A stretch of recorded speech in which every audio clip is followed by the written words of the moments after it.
Okay. What's he going to charge you to get it back? He didn't say that. He still wants it. Yeah.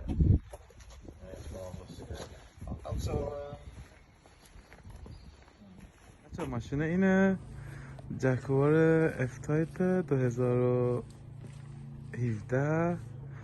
بعد اینم وسایلاشه. ماشین اینجاست. ماشین رو دیدیم سر جلوش کم ضربه خورده. سپرشو که داریم. اینم پارتش.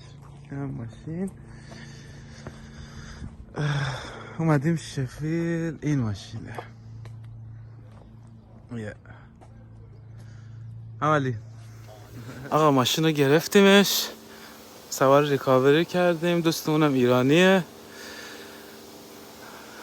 آقا آرش گل کوچیکم. ما این ویدیو رو بعد میخوام بذاریمش تو یوتیوب.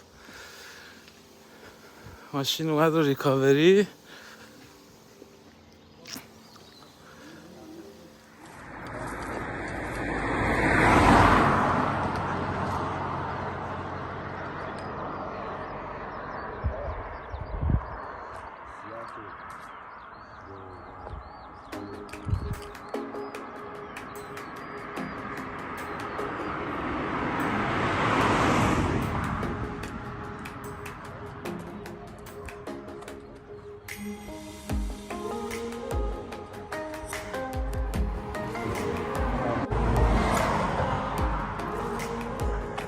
خب آقا در خدمت آقا جمشید گل هستیم که ماشین رو واسمون ریکاوری کرد.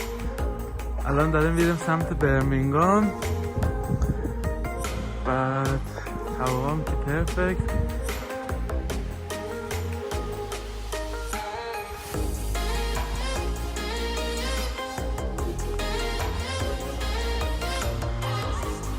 آقا رسیدیم به پترول استیشن.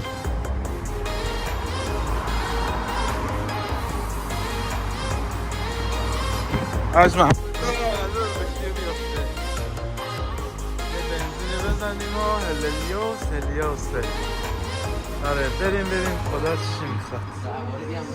آره در مورد اگزوز بعد توضیح میدم. این ماشینمونه 663